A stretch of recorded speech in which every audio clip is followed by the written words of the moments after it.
Assalamualaikum warahmatullahi wabarakatuh. Di video kali ini, kami ingin melakukan serangkaian pengujian pada data penelitian yang telah kami lakukan dengan judul Kepuasan Pengguna Terhadap User Experience Aplikasi E-commerce Shopee. Kami beranggota 5 orang. Yang pertama Azamari Mukti, Muhammad Khairul Adnan, Raditya Lesmana, Wafa Torik, dan Muhammad Irfan. Yang di video kali ini kita akan menguji data menggunakan analisa deskriptif, uji kualitas data, uji asumsi klasik, uji regresi linear berganda. Yang dimana kita memiliki 42 responden, ini 43 dikurang header 1, jadi 42 responden. Kemudian data kami ngambil dari jurnal.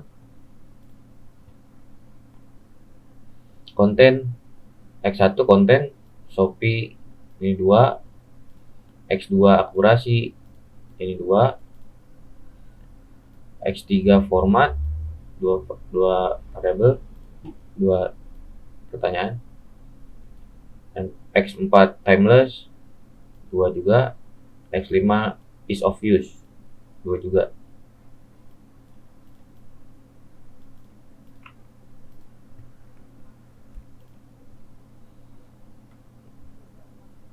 Di sini rentan dari 1 sangat tidak setuju, 2 setuju, tidak setuju, 3 netral, 4 setuju, 5 sangat setuju. Kita menggunakan skala linear untuk hasil 1 sampai 5. Ini X1, X2, X3, X4, X5, dan ini Y-nya. Saya puas dengan pelanggan 1, 2, 3, 4. Ini X1, Y1, saya puas dengan pengalaman belanja menggunakan aplikasi Shopee. Y2, aplikasi Shopee memenuhi ekspektasi saya dalam belanja online. Y3, secara keseluruhan saya puas dengan pengalaman belanja Shopee. Terus Y4, saya senang dengan kepuasan saya pembeli produk di Shopee. Jadi tidak usah lama-lama, kita pembahasan selanjutnya, yaitu analisa deskriptif. Assalamualaikum warahmatullahi wabarakatuh. Perkenalkan, nama saya Raditya Lesmana dengan NIM 15240074. Pada video kali ini, saya akan coba menjelaskan hasil dari deskriptif statistik yang frekuensis. Oke, yang pertama kita ke analyze, kemudian kita ke deskriptif statistik, kita pilih frekuensis. Di sini pada kolom variabelnya kita masukin X11 sampai Y14. Masukin.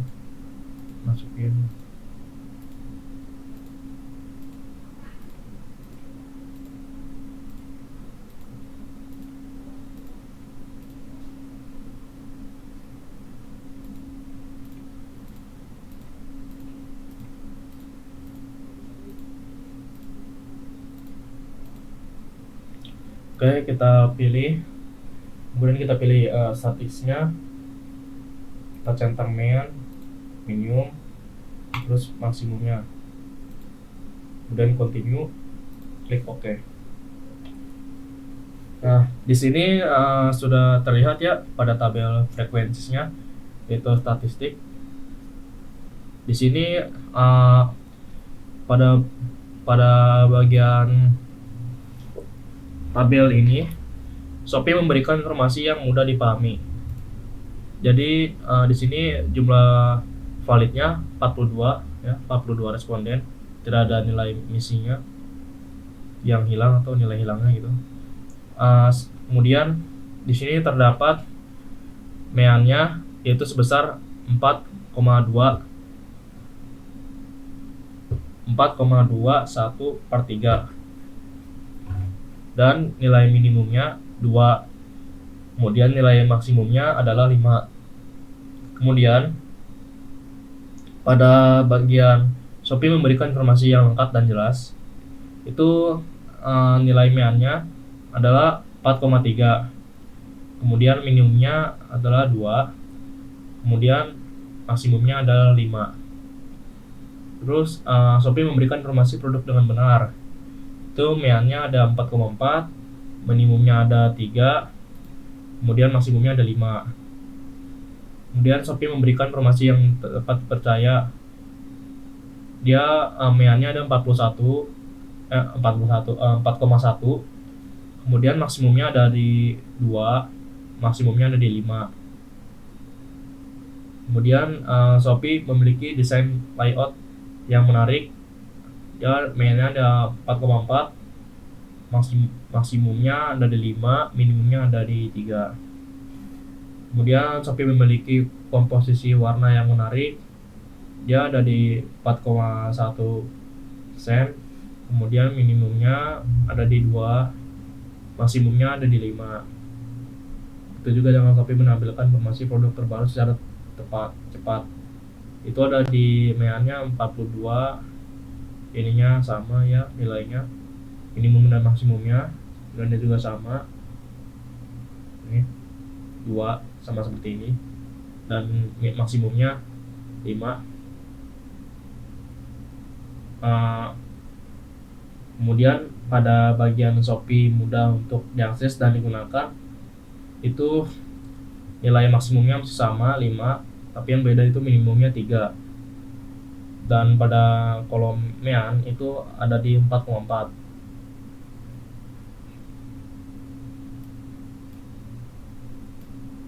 Nah, kemudian pada Shopee mudah untuk berinteraksi dengan penjual atau pengguna lain, itu nilai MIAN-nya ada di 4,1, maksimumnya ada di 5, minimumnya ada di 2.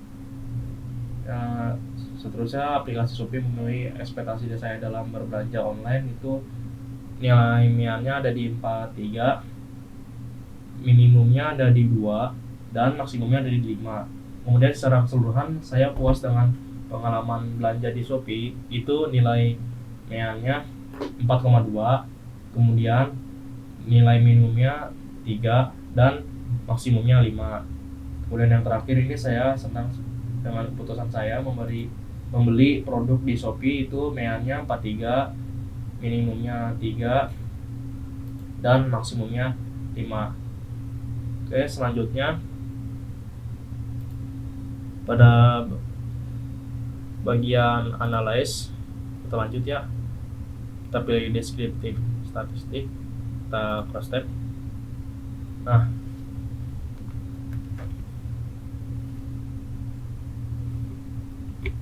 di sini tuh kita masukin rows-nya ya, umur, yaitu variabelnya S2. Terus pada bagian kolomnya kita masukkan jenis kelamin dan pekerjaan. Oke, kita cek oke. Nah, pada bagian cross tab ya. Nah, di sini terlihat pada tabel umur dikali jenis kelamin itu terdapat satu perempuan di range umur 10 sampai 17 tahun. Kemudian 20 orang laki-laki dan 9 orang perempuan itu ada di range 18 sampai 24 tahun. Kemudian di umur 25 tahun sampai 34 tahun itu ada 9 orang laki-laki dan perempuannya tidak ada. Kemudian di umur 33 sampai 44 tahun itu hanya 2 orang laki-laki dan 1 orang perempuan. Jika di total semuanya di sini ada 1 range umur 10 17, 18 sampai 24 itu ada 29, 25 sampai 34 itu ada 9. Ini 29 ya, sorry. Terus di sini 35 tahun sampai 44 tahun itu ada 3 totalnya. Jika total 42 responden. Ini total masing-masing jenis kelaminnya. Kemudian pada tabel umur kali pekerjaan itu terdapat terdapat hanya satu pelajar atau mahasiswa di antara range umur 10 sampai 17 tahun. Kemudian di range 18 sampai 24 tahun itu ada satu orang pegawai negeri, dua orang pegawai swasta, terus dua orang wirausaha, terus mahasiswanya atau pelajar itu ada 22 orang, lainnya dua. Di range 25 sampai 34 tahun itu ada pegawai negeri 1, ini pegawai swasta 1, wirausaha 2, pelajar atau mahasiswanya 4, dan lainnya 1. Kemudian yang terakhir di range umur 35 sampai 44 tahun itu pegawai negerinya tidak ada. Kemudian di pegawai swasta ada 1 orang, di wirausaha ada 2 orang, pelajar mahasiswa tidak ada, kemudian di yang lainnya tidak ada juga. Ini jika dijumlahkan per bagian ini seperti pegawai negeri jumlahnya 2, ini pegawai swasta 4, ini 6, ini 27, dan lainnya 3. Jika di total yaitu semuanya 42 responden.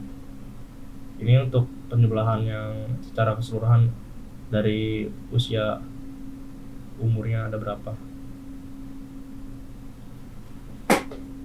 Oke, sekian dari saya. Assalamualaikum warahmatullahi wabarakatuh. Perkenalkan, nama saya Muhammad Irfan, NIM saya 15240020. Di sini saya dari kelas 15.3.01. Di sini saya akan menjelaskan uji kualitas data. Oke, yang pertama kalian ke transform compute variable. Kalian masukin variable x1 ditambah x2. Setelah itu kalian target variabelnya, kasih nama x1 total. Nah, kalian bikin terus sampai variabel y.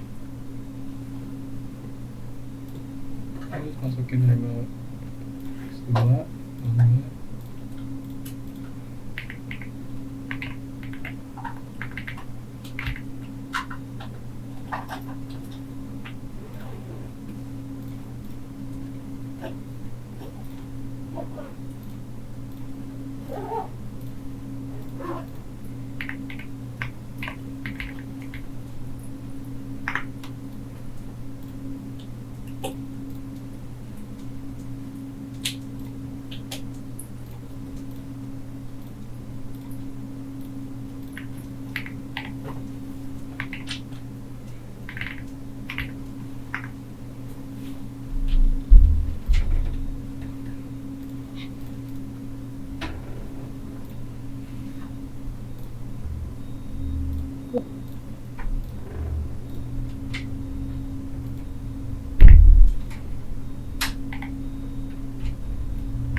Nah, jika sudah dibikin semua, kalian minimize, kalian ke analyze, habis itu kalian ke correlate, ke brevet, dan reset.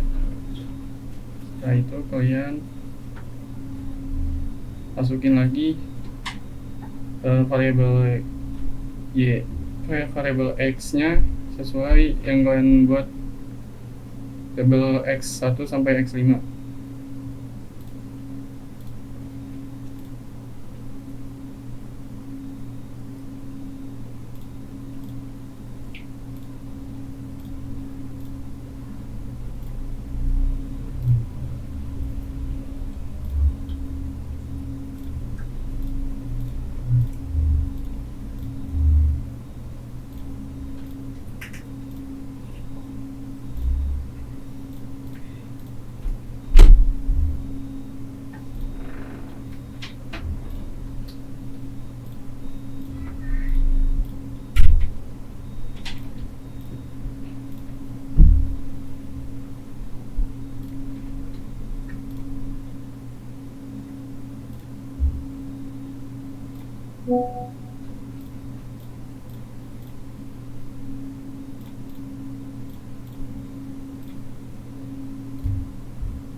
Nah, jadi kita bisa lihat dari variabel X1 dari Shopee memberikan informasi yang dipahami bahwa di sini persen correlation-nya 0,9 dan Shopee memberikan informasi yang lengkap dan jelas 0,8 dan di sini totalnya 1 yang berarti itu tidak ada yang violet atau berhasil semua. Dan yang kedua X2-nya kita lihat di sini persen correlation-nya 0,9 dan selanjutnya di sini 0,94 dan X2 totalnya juga 1 yang berarti tidak ada yang violet dan normal semuanya. Dan ke X3 yaitu persen correlation-nya 0,8 dan Shopee memiliki komposisi warna yang menarik itu 0,9 yang berarti juga normal, tidak ada yang violet. Yang X4 nya sama, tidak ada yang violet. X5 nya juga tidak ada yang violet. Dan variabel untuk Y nya kita lihat di sini persen correlation nya 0,8 dan aplikasi Shopee memenuhi ekspektasi saya dalam berbelanja online. Di sini 0,75 ya, dan selanjutnya secara keseluruhan saya puas dengan pengalaman belanja di Shopee yaitu 0,8 dan saya senang dengan keputusan saya membeli produk di Shopee itu 0,7 dan totalnya di sini 1 yang berarti juga itu tidak ada yang violet dan normal. Nah, selanjutnya kalian ke analyze, selanjutnya ke scale. Nah, setelah itu kalian reset, kalian masukin juga seperti kayak di correlate, masukin variabel X1 sampai Y.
Nah, jadi kita lihat secara keseluruhan dari scale dari variabel X1 sampai Y, bahwa totalnya sama, tidak ada yang violet. Jadi kesimpulannya bahwa scale ini tidak ada yang violet dan normal semua. Perkenalkan, nama saya Azamari Mukti dengan NIM 15240017. Di sini saya akan menjelaskan uji normalitas. Yang pertama kita uji metode grafik. Pertama ke analyze, regression, linear. Kita masukin Y ke independent X1 sampai 5. Kemudian ke plot, kita masukin dependent di Y, depreciate di X. Centang 2 histogram dan normal probability plot. Oke. Di sini modus data yang paling tinggi ada titik 0. Kemudian mean mendekati 0, 15.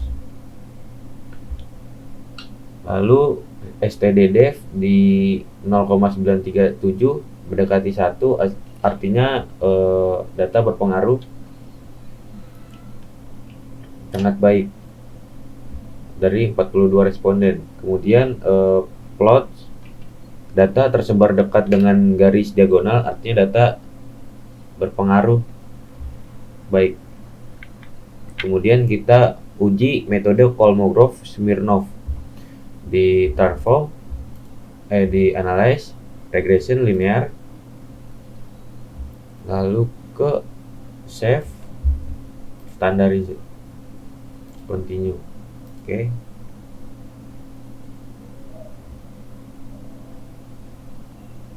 Kemudian analyze,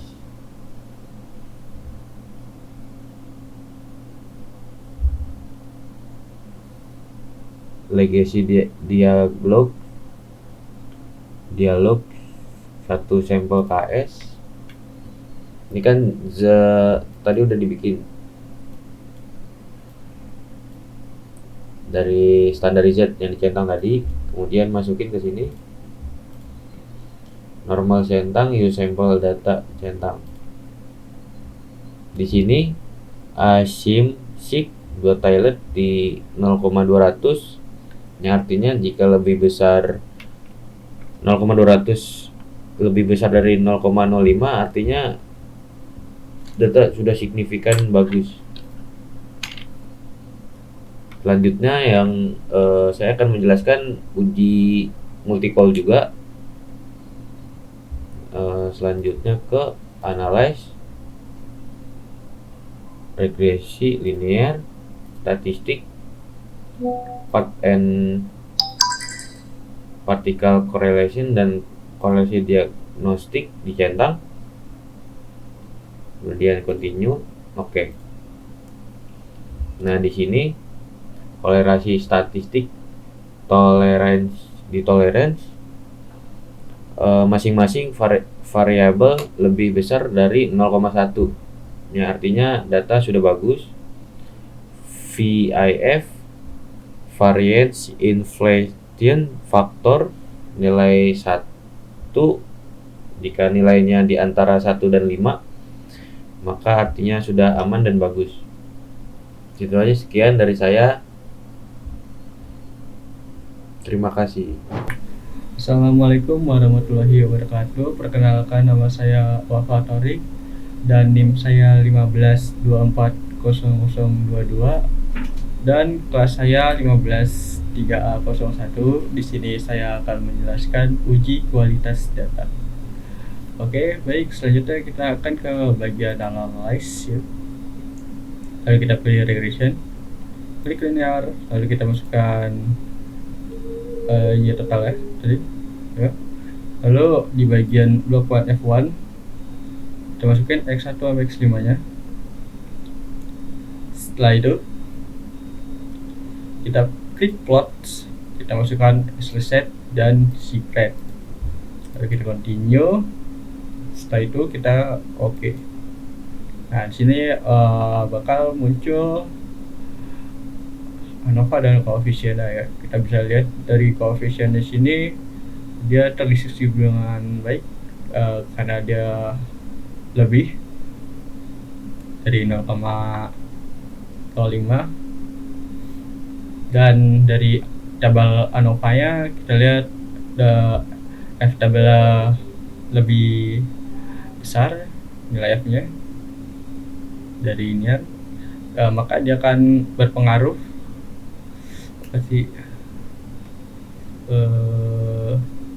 berpengaruh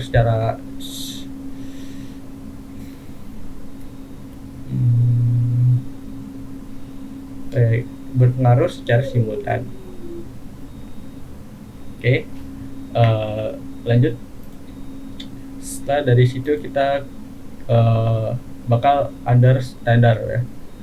Dari situ kita ke linear lagi ya. Kita pilih shape-nya under standar, lalu klik continue. Habis itu kita oke. Setelah dari situ kita klik cek. Setelah itu kita bisa lihat ya, dari koefisiennya kita lihat dia sama, masih terdistribusi dengan baik ya. Maka setelah kedua tadi kita bakal Abel set atau ABS ya. Kita klik, pertama kita cari dulu di AL ya. Setelah itu kita pilih ABS, klik 2 kali, maka dia bakal muncul di sini dan namakan target variabelnya Abel set. Lalu kita pilih yang terakhir tadi, masukkan ke sini, lalu kita klik OK ya. Apakah kita lihat di sini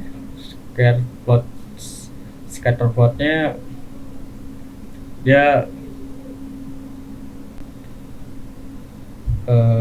terdistribusi dengan baik ya. Oke, sekian dari saya.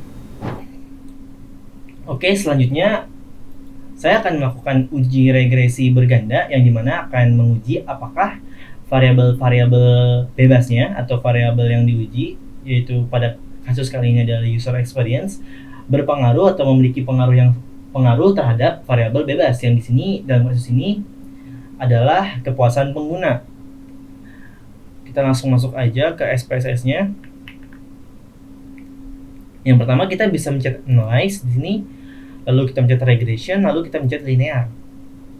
Untuk kolom dependennya bisa kita isi dari total semua variabel Y, dan untuk variabel bebasnya bisa kita isi dari total dari X1 sampai X5 di sini.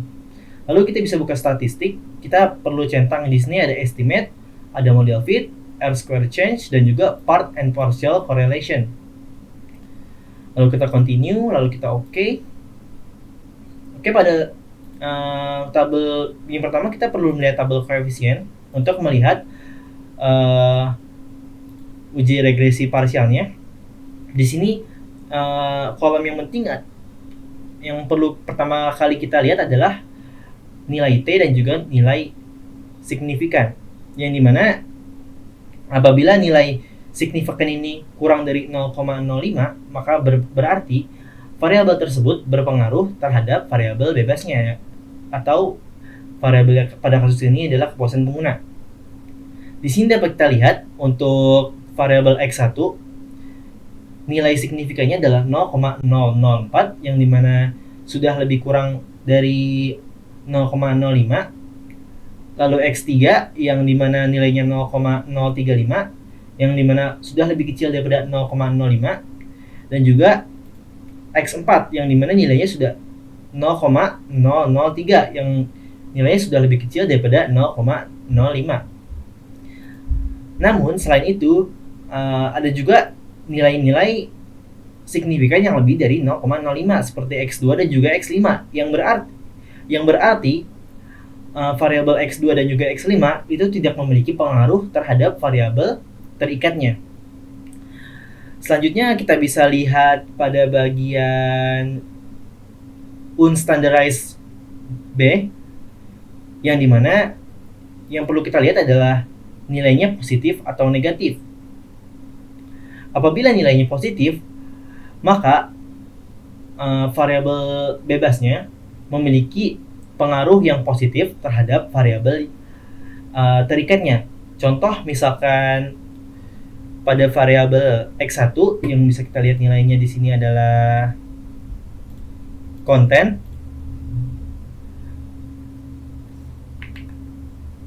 X1 yang dimana adalah konten, apabila nilai dari konten naik satu satuan, maka nilai dari kepuasan pengguna pun akan naik satu satuan. Itu adalah arti dari pengaruh yang positif. Pun juga berlaku demikian pada X3 dan X4 yang nilainya juga sama positif. Sebaliknya untuk variabel X2 dan juga X5, karena pada dasarnya pada kolom signifikan dia sudah tidak memiliki pengaruh, maka nilai unstandarized B-nya ini tidak perlu diperhatikan karena memang tidak memiliki makna apapun untuk variabel yang tidak memiliki pengaruh terhadap variabel terikat. Selanjutnya bisa kita perhatikan pada bagian kolom standardized coefficient beta dan juga kolom zero order, di mana hasil kali dari standardized coefficient beta dan juga hasil kali standardized coefficient beta dan zero order akan menghasilkan R² dari masing-masing variabel. Contohnya seperti di sini untuk nilai X1 standardized coefficientnya 0,438 dan zero ordernya 0,83. Bisa kita sini buka kalkulator. Kita cari 0,438 dikali 0,833, yang dimana hasilnya adalah 0,364, yang dimana artinya dari variabel X1 memiliki pengaruh sebesar 36% terhadap variabel terikat. Selain itu, kita bisa lihat dari variabel X3 dan juga X4 yang dimana bisa kita hitung X3 adalah 0,214 dikali 0,684, 0,214 dikali 0,684, yang hasilnya adalah 0,14, yang berarti variabel X3 memiliki pengaruh sebesar 14,6% terhadap variabel terikat, dan juga X4 yang dimana nilainya adalah 0,4 dikali 0,853, ini mana hasilnya adalah 0,3412, yang berarti variabel X4 memiliki pengaruh sebesar 34,1% terhadap variabel terikat. Selanjutnya kita dapat beralih ke tabel ANOVA ini. Bisa kita lihat, yang perlu kita lihat adalah bagian kolom F yang dimana nilainya 34,799, yang mungkin yang berarti apabila nilai F ini lebih besar dari nilai F tabel, maka secara keseluruhan, secara simultan X1 sampai X5 memiliki pengaruh terhadap variabel terikat. Mari kita cari dulu F tabelnya. Caranya adalah transform compute variable. Di sini kita reset. Di sini kita cari inverse DF. Kita cari inverse IDTF.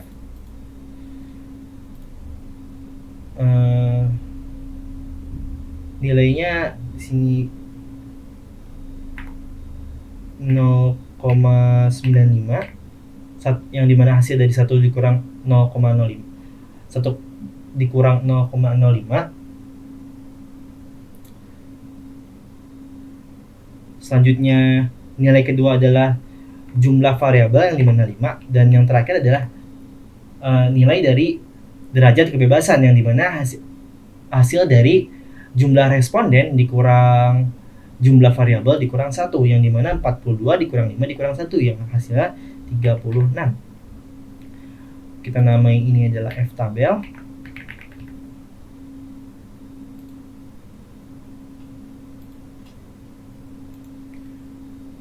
Di sini dapat kita lihat nilai F tabel adalah 2,477, yang berarti karena nilai F sudah yang dimana 34,7 lebih besar daripada nilai F tabel yang dimana adalah 2,477, yang berarti secara simultan atau secara keseluruhan nilai variabel dari X1 sampai X5 berpengaruh terhadap variabel terikat. Selanjutnya yang perlu kita lihat pada tabel model summary, kita bisa melihat tabel kolom X square, R square, yang dimana adalah